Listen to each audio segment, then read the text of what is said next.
So I heard you guys are just like two regular guys now, retired from podcasting. How's that working out?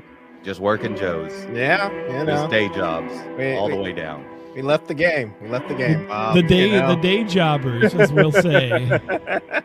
The day jobbers. You were there.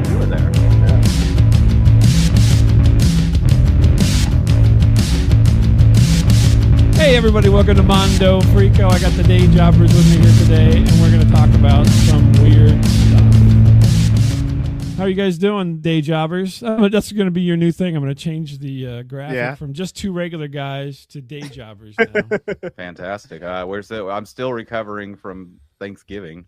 Yeah. Oh, what happened to you? Did you get hit by a car? I just ate too much. Okay. Your stomach. Yeah. No. No, I'm good. I mean, you could change us to the day jobbers now because I have a job now. So, Oh, you have a job? That's even better. That's always good, you know.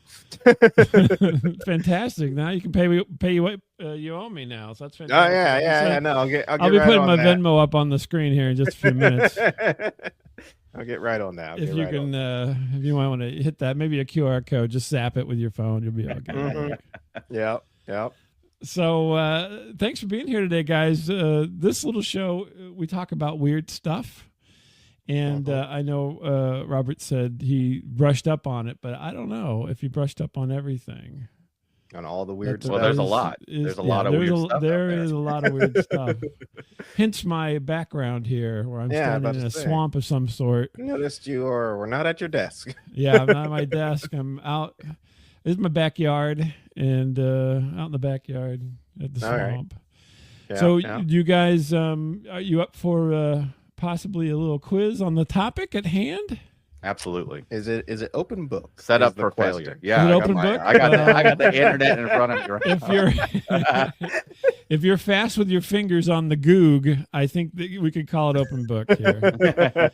All right. Well, we've got our researcher on the other side of the camera. Yeah. Oh, really? There's a researcher back there? What is this? Another day jobber?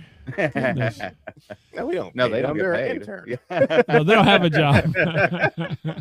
Gotcha. Just somebody, the random person that came into the apartment. So here we go. We'll play a little quiz music and get you in the mood. Quiz.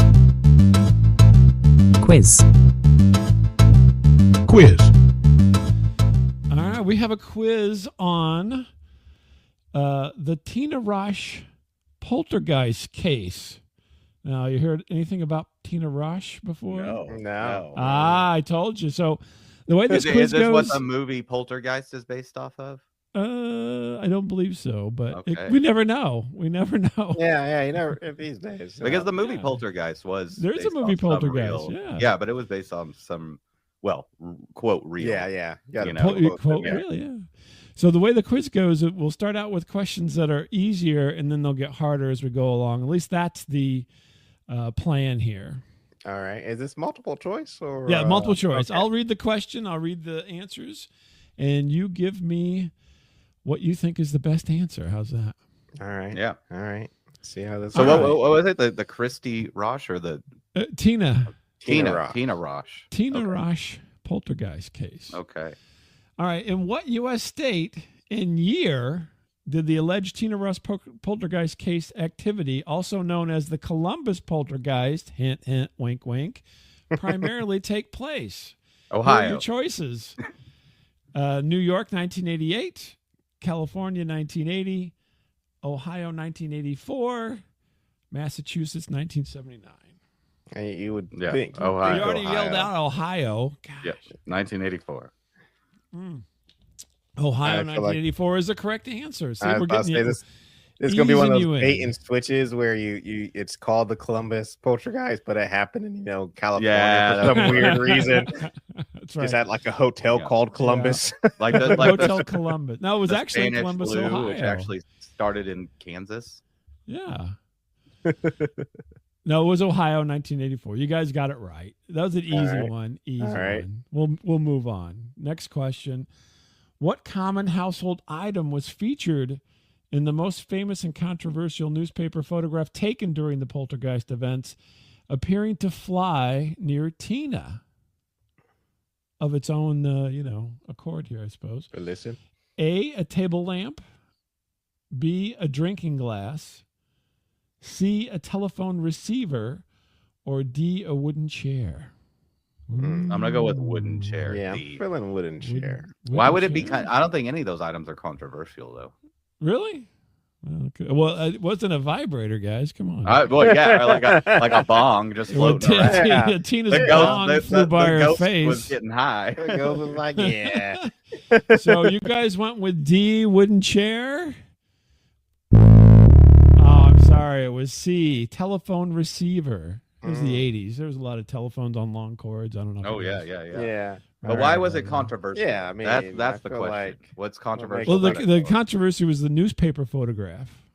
Okay. Controversial newspaper photograph. So apparently people didn't believe it. Oh, yeah, of course, because it's not real. Well, potentially, yes. Potentially. I am a ghost skeptic. I do not believe that the ghost really? exists. Okay. Yeah. No. All right, let's move on to question number 3. What specific incident provided the strongest piece of non-anecdotal evidence for skeptics who claimed Tina was faking the phenomena? She was holding the phone as it flew. She's just talking on it. She's like, look, see, it's happening. Yeah, it's happening. Woo, yeah, woo. My hand's just on it, but the ghost is really she's pinching it, right? So A, Tina's adoptive parents publicly confessed that they had orchestrated the entire event. Oh, my God. I hope B, a video camera inadvertently recorded Tina deliberately knocking over a lamp before reacting in mock surprise. C, investigators found a small motor hidden underneath the couch that was used to shake objects. Or D, skeptics scientifically proved that the thrown phone was a lightweight hollow replica. I'm going to go with B, the lamp thing. That she knocked over a lamp. Yeah. You guys in agreement here? I want the motor to be true, so I'm going to go with C, the motorized couch. Oh, the motor under the couch. Yeah. And Sense Around. They had Sense Around in their living room back in the day. Well, Robert got it. It was B. A video camera inadvertently recorded Tina deliberately knocking over a lamp just before reacting in mock surprise. You got that one. How many is that? That's 2. Yeah, that's 2. So we got 2 more to go. We are on number 4. Okay, all right. Years later, Tina Resch, under her adult name, which was totally different for some reason, Christina Boyer. I guess she got married and changed. I guess maybe her full name. Christina. I think you can shorten to Tina. Tina, yeah. And then, you get married, you change your last name. It's not that weird. This is where it takes a weird term. Was convicted in connection with the death of her daughter. What specific legal plea did she enter to accept the conviction while simultaneously maintaining her factual innocence? Ooh, I think in order to avoid a potential death sentence. That's hardcore here. Now we're zooming into the murder podcast thing. I know. I was about to say. I thought this was true crime. True now we're going to true crime, and we got it's all legal, over the place. Yeah, legal up in here. So A, plea of nolo contendere.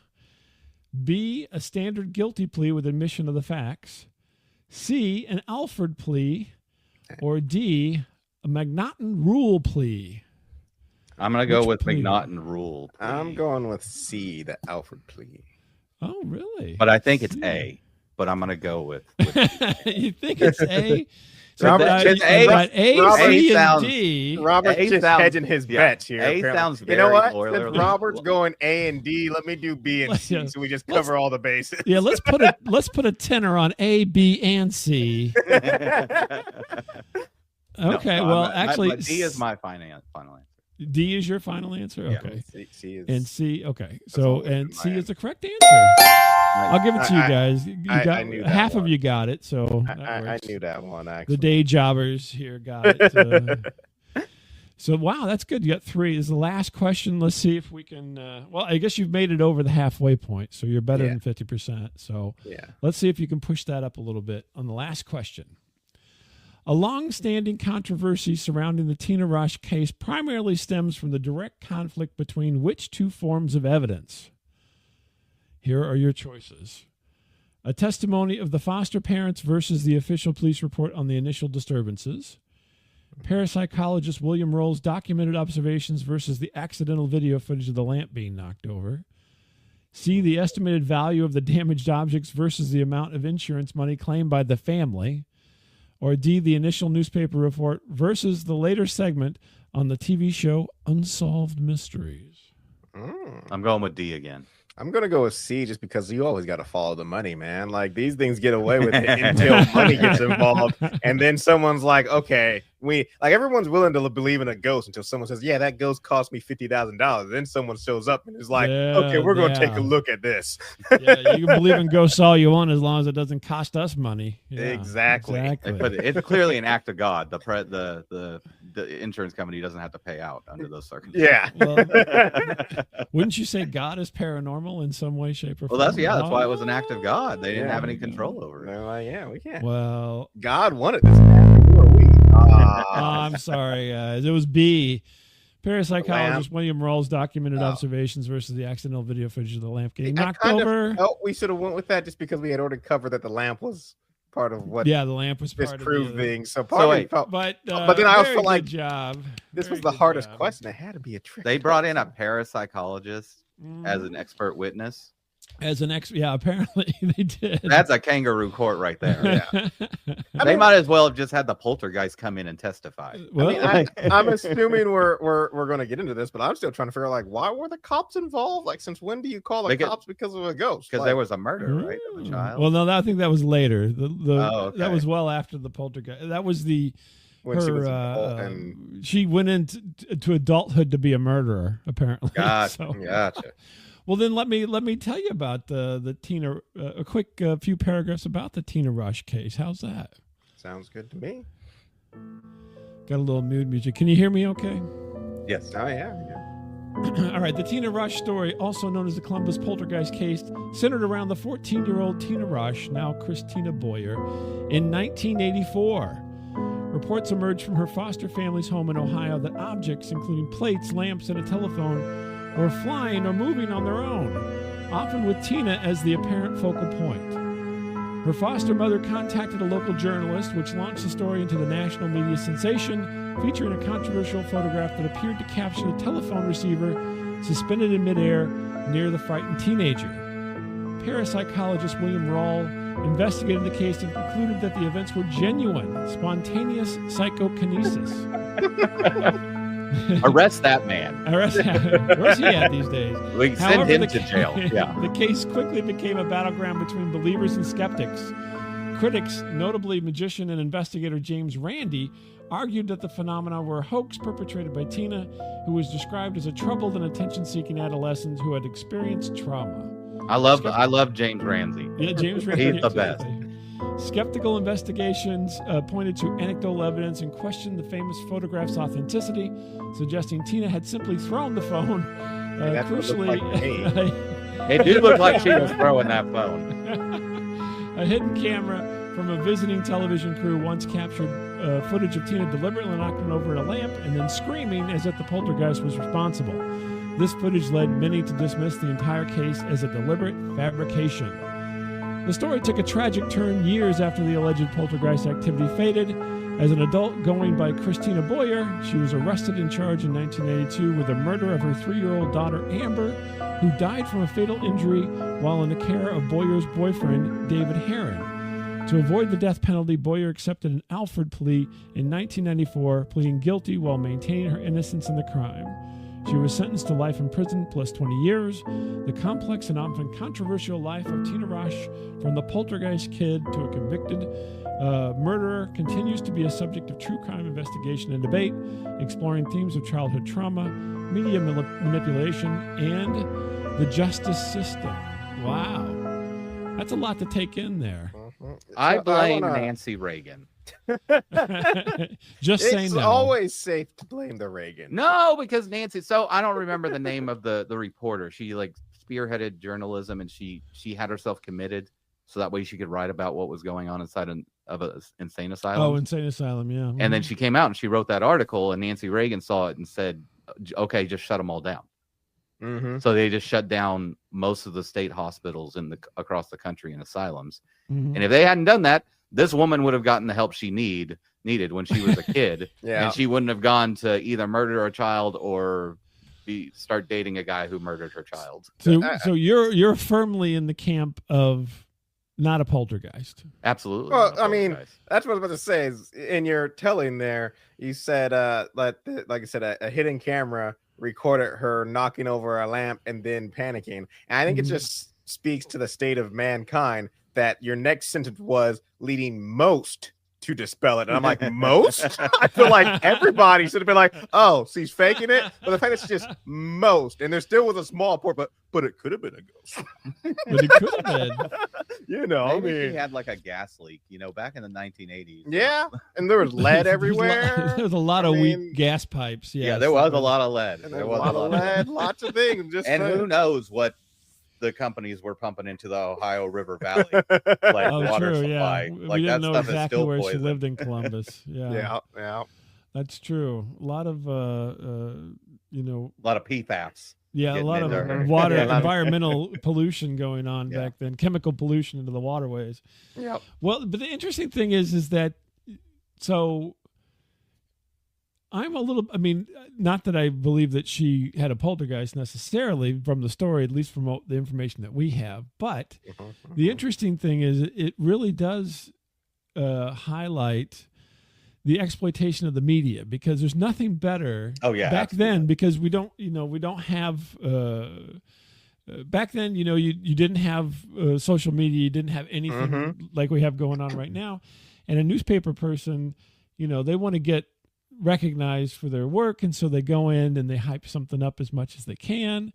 And so maybe Tina was just, when she got caught with the fakery, maybe something had happened, and then she just wanted to perpetuate it because she liked the Wanted attention. to stir it on. Yeah, maybe she was egged on by the reporter in order to get, to keep things going. The Poltergeist Kid became her moniker. I mean, come on. I mean, Who doesn't want to be the Poltergeist Kid? I Was definitely. she making money off of it? That's the question. Was there money in Yeah, being exchanged? They didn't say that on she was some making level? money. I mean, other than potentially, Doing interviews and the stuff like that. National Yeah. Enquirer may have paid her to have a story in it. Or something. Yeah. I mean, I definitely do agree with that idea. Like whether there was a original incident that caused the whole poltergeist hysteria, or whether even that the original incident could have been disproved. But once the media horse is going, it is very hard to stop. Like, yeah, they might want to keep pushing you because it's like, yeah, this is news. This is something that's going to get eyes on your paper or on your news broadcasts and stuff. And then for her and her family, it's like, yeah, especially, in the day before social media, which, I mean, in my opinion, were better days, but still before social media and all the ways that it's easy to get your face out in front of people. Like, if you can suddenly be known because you were, the girl who was being haunted, like that's a straight access to fame that most people don't have back in those days. Like, yeah, back in '84. You can't just pull out your phone and film yourself for 30 seconds doing something ridiculous and throw it up on TikTok back then, throwing a phone up in the air and taking a picture. Yeah. I mean, exactly. this was also the height of the Poltergeist films, because the first one came out in '82, and I think the correct, second one correct. came out in '85. Mhm. So, like, I mean, that was Carol Ann, That was- go that to was- the light. those Carol movies Ann. were all the rage back then. Mhm. Yeah. There was a whole thing about I know you guys were the former watching it guys. Now just two regular guys. But so the Poltergeist movie was produced by Steven Spielberg, directed by Tobe Hooper, but the scuttlebutt is Steven Spielberg directed Poltergeist. Mm. Do you guys know this? Interesting. Oh, it's because he was hiding. He didn't want them to know that he was directing it. Right. Well, no, Tobe Hooper apparently kind of wasn't working out, but he didn't fire him. He just basically directed the film around him, and then still gave him credit. Interesting. Yeah. I mean, that's hey, the whole thing. I'll take credit for a very well-known movie that I didn't have to do anything for. I mean, they still cut me them royalty checks because I'm like, I'm all in on that. I think that they had a strained relationship, but I think they've Okay. worked it out since I then. was about to say, if Steven Spielberg is listening, if he wants someone to, come and sit in a director's chair while he actually directs a movie, I mean, I'm available. Like I said, it's retired kinda like podcaster, so I got some free time. it's kind of like a Stephen King, Richard Bachman scenario going on a little bit. But Yeah. the interesting thing to me is maybe there was, I like to let's give them the benefit of the doubt. Let's say there was an actual initial incident that kind of triggered this, right? And something happened, or maybe more than one thing happened, and then once the press gets involved, it's kind of a Schrodinger's cat kind of a situation, right? Yeah. And so then it all kind of gets out of control, and everybody just loves the attention, including the foster parents, and it kind of rolls on from there. So wait, these were her foster parents? Yeah. She was a foster kid in their house. Yeah. Okay, gotcha. Do we know what happened with her parents? No. Or like, why was she in foster care? Well, because obviously she was an unwanted child. Apparently. Well, yeah, she was unwell. She needed. I mean, I feel like the psychiatric assistance. I would like to know more about what happened with the foster parents and if they were involved. Because my thought is, I mean, I don't know. I feel like, foster kids, you're getting some money from the government for them. And I feel like you should be able to be like, can we get some more money for taking a haunted child? Like, that was part of the question. That was part of the conversation. The goths walk into the oh man, what's it called? Where the children live when they don't have parents. The orphanage. Yeah. Goth kids walking to the orphanage. Y'all got any haunted ones around here? Yeah. That's a real rage right now. We're looking for some of them haunted. Maybe the children. Child of a killer. I don't want a regular child. Only a haunted one, or possibly one who's been so traumatized that they'll be haunted. That's seeing visions and stuff. One of them unique ones. All the kids are like drawing with crayon on the wall, but there's one that's like just got the pentagram going and is chanting like. That's our kid. That's our one right there. Got any Manson family children available? That's a request right there. Looking for lineage to the Manson family. Anyone? No, it's interesting. But I do think that there is a possibility. Obviously, we brought up James Randi. James Randi's a famous debunker, and there's a great document. He's passed away. Great documentary. Oh, I was about to ask, is he still with us? But he passed away last time I saw him. Yeah, but there's a great documentary if you look up James Randi on wherever. Look him up. You'll see the documentary, which is a fantastic documentary. One of the best tricks that James Randi ever did was he lived the life as a gay man and never told anybody. Yeah. What? Oh, okay. Yeah. He was a gay man, and he had a really upsettingly young boyfriend that was like an illegal alien or something. Well, but exactly. That's part of the documentary. But he was, he was gay at a time when you couldn't be gay and out and so forth, and lived his life that way and never really even, I don't think, came forward. I lived to be 92. I heard your thing weird there, Bob, at first. I understand now, because when you said he lived his greatest trick was he lived as a gay man, what I thought you were saying is he pretended to be gay as a trick for decades, and then like in his 50s, like, oh yeah, by the way, I'm not gay. This was all just illusion. Yeah.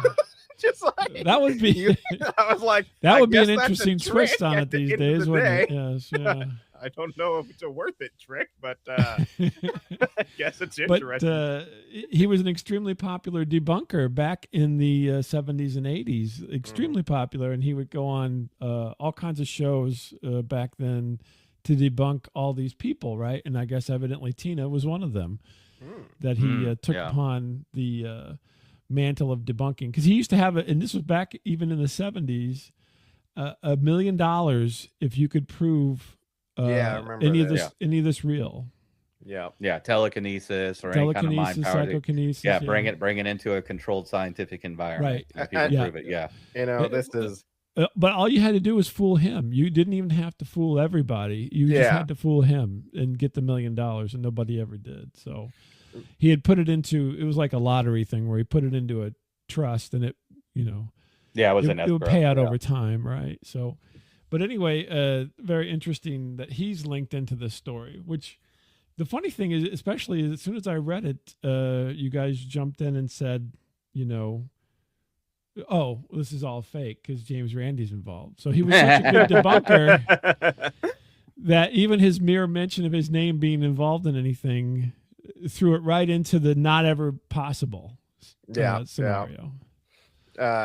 Just talking about debunkers, because it's whenever I think about debunking and stuff, I always just remember this investigative journal piece where it was with a psychic, and like this, the journalist brings a photo of a boy, and they're like, "Can you tell us what happened to this boy?" And the psychic's like, "Oh yeah, I can tell. Oh, he died a tragic death. It's very sad." And like, "Oh, he did?" Like, "Yeah." And then they're meeting like a cafe, and then they walk out the cafe, and they have the boy walk them like, "Hey, I'm that boy." And she's like, "Oh, are you?"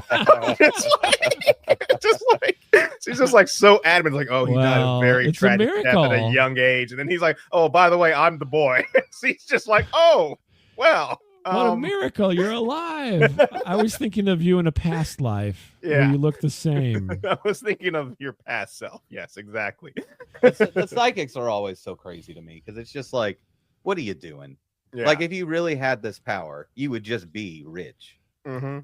You would go find the Nazi gold that's hidden somewhere by talking to the spirit of the Nazi that hid it, or you would guess the lottery numbers every week or whatever. Like, you would just I mean, have all the money. Like, you don't need to get the crystal ball and the light show going on. Like, I've always said, psychics, you know, like they're either terrible people if they really have the power, or they're or like I said, they're bad at their job. Because I'm just like, if you're a psychic, I'll believe you in a heartbeat if you call me and you're like, "Hey, by the way, don't go outside today." Like, I'll believe in you then. But if I got to call you to get the advice, I'm like, you should already know. And if you do already know that something bad's going to happen to me, and you're just like, "Well, he didn't call, so I'm not going to tell him," well, then you're a jerk also. Because I'm like, you're like, Donnell's going to get hit by a car today. Yeah. But he hasn't called me yet, so I guess that's just on him. I'm like, well, screw you then. The interesting thing is, you're right. I always, when I talk about these, the weird thing is I'm on the fence. So I believe in some of this stuff and don't believe in a lot of it, but there is some of it that I think is really true. Now, but the one of the lines of demarcation is money. If anyone is asking you for money, or money is involved in any way, chances are it's not true. Yeah. Because as soon as you bring money into any of these scenarios, then it's all about the money and not about what's happening. I mean, ghosts got to eat too, man. So. But apparently they can eat without money. You can't expect. Is there ghost currency? Is that where the Bitcoin goes whenever you don't see it? Yeah, that's where Bitcoin really goes to, is the ghosts. It's like Ghostbusters. These nuclear reactors don't fuel themselves. They don't fuel themselves, exactly. But I think that's always the line of demarcation. Is anytime there's money involved, then it all goes out the window. Because interestingly enough, now, have you guys, either one of you guys, ever had an experience that you would call paranormal in any way, shape, or form? Yes. But I'm pretty sure it's just hallucinations and things like that. No, just Do you want to talk about it? You want to tell us? So I grew up in a house that when I was living in it 40 years ago was 100 years old already. And it used to be. Now it's 140 years old. Me and my brother shared what I think you would call like a day room that was in the back that used to be a doctor's office. Creepy. So people definitely died. Yeah, in this house. So we're getting somewhere with this. Like, this is back. I mean, this is 140 years ago. This is before they really had like hospitals that you went to. Really, like the town who doctor. Went to the doctor, about 50% of them just died. Yeah, the town doctor he had just an office in his house, and you just went over died to his again. I don't know what I'm doing wrong. I guess maybe I'll start washing my hands. Yeah, maybe after I take a crap, I should wash my hands before I stick my finger in their wounds. Okay, well. No, but I used to see like weird like light shadows and things that looked like some kind of spirit or something like down the hall in the in the bedroom at night. But it's I'm sure it was lead paint and a gas leak or something when I was 9 years old. Yeah, the closest, and this isn't, I would never claim this is paranormal, this was just jet lag, but I said the closest I've ever gotten to, I'd say anything, was when I was a kid, after flying to St. Louis to visit some family. I was in my aunt's living room, and she had like just a whole bunch of dolls because she's just that person. Oh, I Whole hate bunch of dolls. I'm porcelain terrified dolls. of dolls. And I was man. sitting on the couch and I was definitely dozing in and out of sleep. But at one point, I just saw like all the dolls just turned and looked at me. And they got like a little bit closer. But once again, I'm like, that was just jet lag and an overactive child imagination. You think? Okay. I mean, they never did it again. So if they were, they decided they were gonna, the spirits were like, let's not mess with this one because I've been back to my aunt's house and they never not to. She to still do has all anything those again. dolls. Goodness. Well, gracious. not anymore, but she did for like a couple different trips. You didn't see ET in there, did you? No, ET. Makes money right there. That's weird. Well, so I actually have had several experiences that I cannot explain. That would not be jet lag. Would not be, and these are as an adult, not as a child. So yeah. So that's why I kind of I don't know about Tina. You're right. I think that Tina was probably disturbed in your assessment really. there from our short information that we had. But there are things that have happened that are very weird, and so that fuels my kind of interest in some of these things. I'll give you like there's definitely weird and curious things. Like I've always said I don't believe in like things like psychics or mental connections like that, but I will say there's something weird about identical twins. Like they just have weird bonds that don't make sense, or like there's even like the stories of like two twins that were separated at birth, and like when they like are found later, they're living like almost identical lives, and I'm like, yeah, there's like once again, stuff, I don't believe in like pure like mental links or psychic stuff, but like there is something going on there. Just like, but do we know how true are those stories? Because we read about them, but we don't have any fact check going on. It's like oh, it's two identical twins separated at birth. They both ended up named Bob, and they both married women named Tina. And they all had two kids named Kevin and whatever. It's just like but that could all just whatever's be made an up. Uncommon name. I think of that happening. But no, it could all just be made up. It could. It's So never. So actually now it's like I want to look into one of those and see if there's do you guys know any identical twins? Either one? Yes. I dated a twin, just the one. Really? Are you sure you didn't date both identical. of them? No. I met both of them, but I only dated one of them. Because those twins will do that sometime. I dated the cool one. They'll switch out. But no, they talked about having like weird being able to communicate, without talking and stuff like that. But they wasn't like they were hearing each other's thoughts. They just were so tuned in and so close that they, just had that unspoken language to be able to convey thoughts and ideas. And that's the reason you're not dating them anymore. I've always thought identical twins, like, it's just like if I was writing like a true or like a crime novel or something, like I'd have identical twins as the killer. But basically just based off of like with their identical DNA and the fact that they look the same, like you can't 100% prove which one did the killing, and then so as long as you can have a reasonable doubt, and you would always have a reasonable doubt because they're the you can't they left DNA at the scene. Can you prove whose DNA? And we saw them both into a movie theater together. One of them got up and left, went, killed somebody, came back, and you prove which one it was. They were wearing the exact same outfit. They were doing all so it's just like I've always just like that. I mean, it sounds messed up to say like that. You think that's why there's no identical twin serial killers, or is there? I don't know. Yeah, maybe there are. They just don't get caught. There was a case of twins that like there was a murder and they had the DNA, but they couldn't prove which of the guys it was. Yeah, so they couldn't convict them. The Prestige. Mm-hmm. Yep. Okay. Now, speaking of twins, can we sidebar on another kind of weird story? I just learned this a couple of days ago, but I was having a conversation with someone and we were talking. They were talking about how many kids were in their family. There was someone there that had like 16 kids in their family. Another person had 8. So I wanted to look up. Okay, what's the most kids like a woman ever had in her lifetime? And in 1725, there was a woman that was born in Russia named Valentina Vasilieva, I'm probably butchering that, who had during her life had 69 children. Yeah, this is crazy. You ask anything. You ask your that's funny. You ask yourself, well, that seems rough and hard. And let me tell you how much more rough it is. So she only gave birth 27 times. Oh, they're all twins. 16 pairs of twins. Oh man. 7 sets of triplets and 4 sets of quadruplets.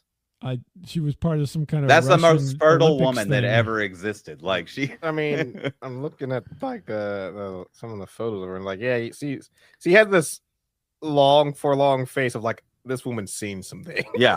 She's lived up. It's like she's been through it.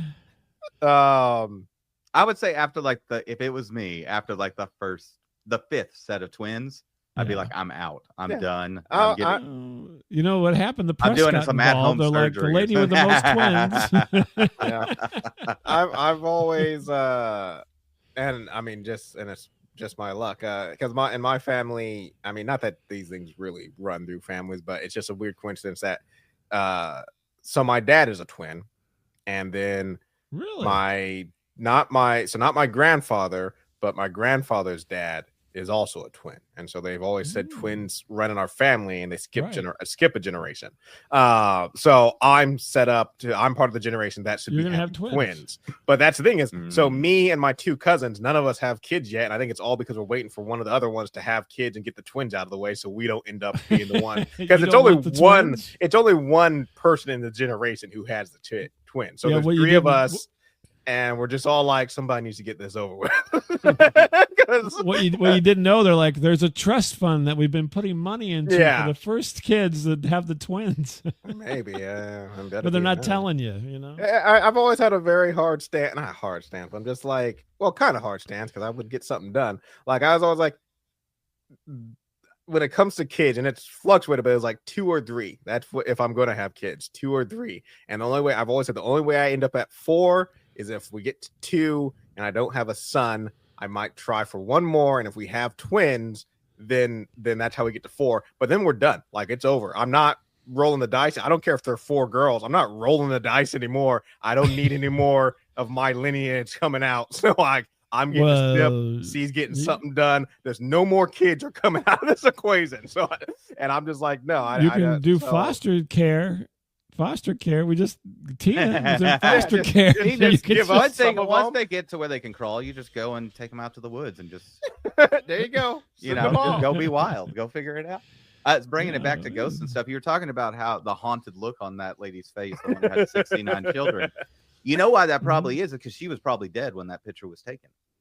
Because back in the 1700s and 1800s, I remember if you ever look at like old black and white photos and you're like, wow, that the old person looks just haunted and like staring into space. It's like they would do family photos after they died because photography was so rare and expensive that you would only get 1 picture done. So it's just like, oh, grandpa just died. Let's prop him up in a chair and I'll stand around the dead body while we take this photograph. Right. Dress up people. And scoot in, get closer. Closer.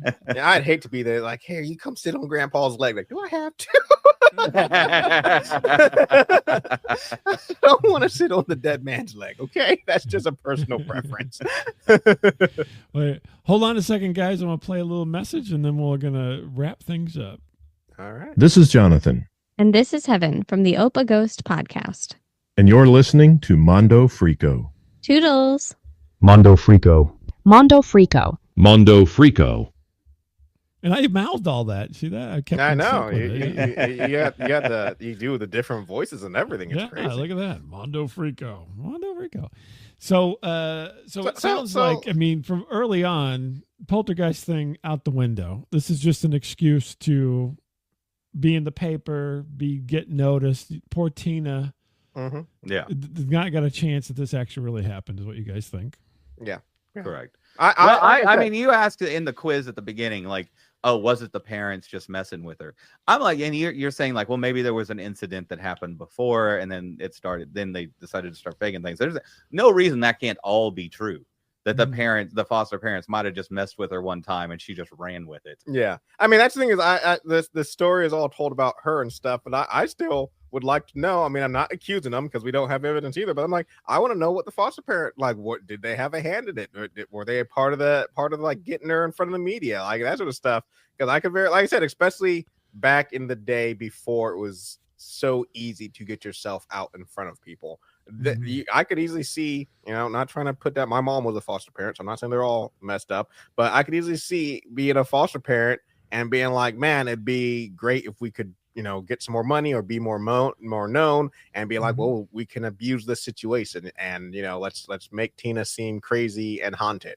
And now look, now the cameras are here and people are paying attention to us, and it's just like I said, I'm not accusing them because, like I said, also maybe they're completely innocent because we don't have the proof. I'm just saying I could easily see it either way, and I find it hard to believe that a 14-year-old girl on her own would think up a scheme of being haunted to get famous, and stuff. Oh, that sounds exactly what a 14-year-old girl would come up with.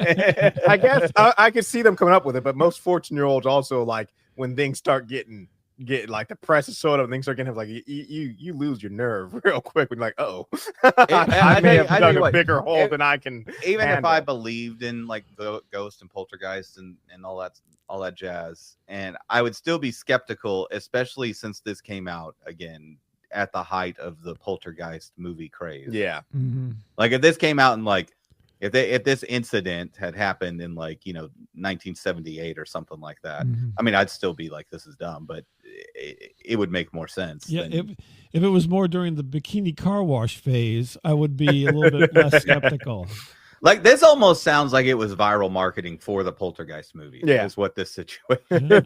Well, I think obviously it had to be of some note because, as we mentioned, James Randi got involved, and he wasn't necessarily. True. I mean, he didn't just go where the wind blew. He usually was there to disprove things that everybody else seemed to think that was real, like Kreskin and Uri Geller and all these famous people that were, claiming their psychic abilities. He would show up and be like, "Yeah, not so fast, buddy." I mean, and this is, hindsight, and stuff. We're talking about this in the future after all this has happened and all that sort of stuff. But still, I gotta say, and Robert just pulled it up again, that the photo of her, the phone photo, the alleged, big phone photo, that to me is like, really, you didn't think that looked like it? Really, to me, and like I said, once again, this is me with my hindsight eye, so maybe that's part of the, I have a bias, but to me, it really looks like, no, see through, like, I'd just be like, see through the phone. Like, the photo doesn't look like if she was sitting there and the phone was like hovering next to her head, but she's like leaned back at an angle and the phone looks like it's moving away from her, where it's like, yeah, she threw the phone and they snapped the photo. Like, I don't know. It just doesn't, their photo, like I said, is not convincing. But once again, it could be because I have hindsight eyes and I'm biased because I already know how the story played out and stuff. So it keeps me from seeing it objectively. I can admit that maybe that could be partly what's going on. And it is, I'm looking at it as well. I should bring it up on the screen, but I don't want to mess everything up. If I do that, I'll probably mess everything up. Well, so I thought it was funny that the foster parents' names were Joan and John. But interestingly enough, they fostered 250 kids throughout their life, which is just. And this is the only one that had a poltergeist, apparently. Yeah. No, I mean, who knows? Maybe that's why they foster so many kids. They're trying to find another haunted kid. They're like, we got one. Yeah. Gotta get another one. How many dead children are buried in their basement? That's how many kids that place we may go actually through be haunted. Like, yeah, that'd be interesting, wouldn't it?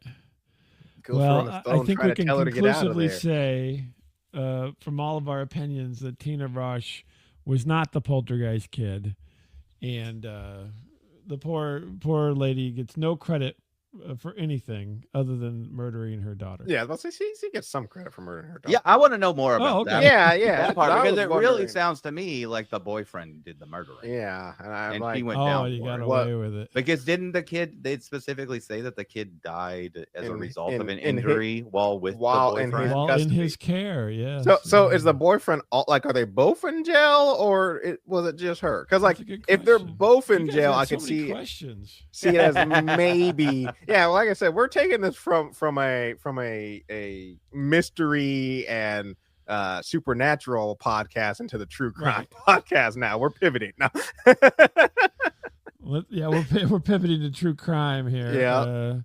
Let's see what it says here. Conviction and imprisonment. She changed her name to Boyer, which they don't really ever explain. Yeah, even though that's her weird. boyfriend's name was David Heron. Maybe she was. It was on Unsolved Mysteries segment in 1993.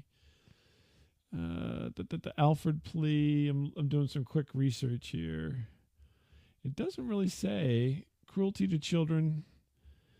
It doesn't say what happened to Well, him. I don't know. I'm reading about this. So Amber was the daughter that died. Right, Amber was the daughter. And she had a penchant for like jumping out of moving cars. Oh, that's fantastic. I don't think I don't think this was a murder situation. I think this kid was just hurt herself. Yeah. Tuck and roll, Amber. I mean, a sad story all around. We got it. Very sad. But I mean, could that? I mean, I'm just saying. Could that mean that she's not guilty? What if she's not? What if her Alfred plea was legit? Like she knew. Yeah. So it says, what happened to David Heron? Who is David Heron? He was the boyfriend. Okay, was he the boyfriend? Okay. Yeah. Said, unfortunately, he had a violent streak. She later mentioned, and she was abused physically, mentally, and sexually by her husband. Well, okay, so well, this got unfun. once again, did he go to jail? I'm just saying, did he go to jail? There's a picture of him going to jail. So okay, I haven't got to that part, but it looks like he went to jail maybe for something else. It doesn't. No, I see here. Aaron 20 years. Of cruelty to children. Yeah. Why only 20 years? But he got not guilty for the murder. To 20 years in prison. Oh, he got out in 2011. Yeah, so yeah, if he hears this, by the way, he'll know. No, I live in Scranton, Pennsylvania. That's I work for a paper company. Yeah, my office is right next to Oscar's, or whatever. Yeah, Oscar was one of the characters on that show. Yeah. But yeah, I feel like it took a dark turn. I feel like we've really gotten away from. When was the last time that they had any kind of supernatural thing on the news or the television? Really, like, I think we've moved past that. Oh yeah, I don't think that whole like really? can move things with my mind and stuff like that was a very like 70s, 80s, 90s 70s, thing, 80s kind of and then it's fallen off in the new I think century. with a lot of the, like I said, it's kind of everybody, and especially now that we have AI even more so, we've developed more and more tools where even if, let's say, that supernatural, that sort of stuff was legit, it's so easy with the tools we've made, it's so easy to fake now, where it's like, it's one of the things like, okay, well, if one person is fake, we all just assume that all of it's fake now. So I'm not saying I do believe or don't believe. I'd lean more toward don't believe, but still, I'm not saying I do or don't believe. But I will say, because you can find 5 million videos online of people with, a ghost, or, this is floating. And you can also find, how-to tutorials on how to do those videos yourself, or how to use AI to make it look like, you're moving stuff with your mind. So it's so hard that if someone does thank you if someone does come along and so like, look, I have psychic powers, I'm gonna be like, oh no, that's just some clever video editing, or that's just some behind the scene tricks, or there's like I said, a bunch of magicians have shown us how people could do cold reads and stuff to appear to be psychics, or they've shown us how people can do stuff to make it look like they're moving stuff with their minds. So I'm just like, yeah, exactly. But yeah, so I'm just like, I think that's why it's died down, is because it's too hard. Even if you did have, like I said, I feel sorry if you are legitly a psychic today. Like if there was literally someone who was a psychic and it's like, no, look at this, I can move this with my mind. Everybody like, no, that's just some strings, man. And it's like, no, I'm doing it with my mind. No strings. Like, sure you are, buddy. Sure you are. Like, I just feel like if you legitly had powers, you would have the hardest time in the world convincing people, because it's just, everyone would be like, right, no, I've seen this before. He's using the camera and there's a guy back there. I know how it's done. Everybody's a know-it-all too. So they'd be like, no, I know how it's done. It's I know, I've seen a video of this. I know how it's done. And I think you're right. I think that basically people, kind of like this case with Tina, have taken something that was, that may or may not have happened, and then start attributing it to themselves, like they're causing it, right? But that doesn't ever really happen. I mean, you're right. There isn't any convincing evidence to say that people can do that. Yeah. And they cannot do it with any kind of regularity or effectiveness that isn't typically, found out to be some type of a trick, like bending spoons or any of that kind of stuff, or even if you're predicting something, because it's just like everybody can throw like the kid or whatever. Yeah. Oh, that kid died, whatever that you mentioned earlier. Yeah. Anybody can make a prediction and it may hit. You just never know. It could be random, right? And things generally people don't bring up, the kid's having ice cream down the block waiting for you to screw up. That's not the prediction. They always want to know about dead people or this or that or whatever. But I don't think that totally precludes the weirdness of things that happen in everyday life that aren't attributable to people, that just happen and you just happened upon them or happen to be in the area when they take place. And I'm also a big proponent on it doesn't have to happen at night. Things can happen at any time during the day and any place, and you just happen to be fortunate enough to be there when it does. Yep. And it's not you. It's just you happen to be there. And so those are the kind of things that I find interesting. Unfortunately, this isn't one of them. But there have been some other ones that have happened. Next time, Bob. Next time. Yeah. That's Bring right. us Next the real time. deal. I pull these. I actually have, and you guys aren't privy to this ahead of time, but I actually have constructed a database that randomly feeds me these things. And so this was I have it. Is it AI powered? No, it is not. I pulled a bunch of data down in different categories, and I click a button, and it draws from that data, and randomizes, and gives me a topic. And then basically, I look at the topic, and I think about who's going to be on with me, and I think, oh, this might be good for these guys to talk about or whoever. And that's why we got Tina Resch today. Nice. Now you should create a separate database that randomizes your guest, and then it just says we're going to do this story with these guests. Email sent. Everybody is not always available. That's always the hard part. So I have to see who's available. But thanks, guys, for being on. It's been a pleasure. I will quote you as non-believers, and you think all it is AI these days. That's but Tina, Tina was popular back in '84, and then she got popular again after she murdered her child. Yeah. So all's well that ends well. But maybe not for Tina's child. But, that's a weird note to end on. Well, I mean, as crazy as she was, maybe she got as crazy as she was. Yeah, she'll come out and she'll be a TikTok sensation once she gets out of jail. But you guys hang on for just a second. We're going to close it out, and we'll see everybody else next time.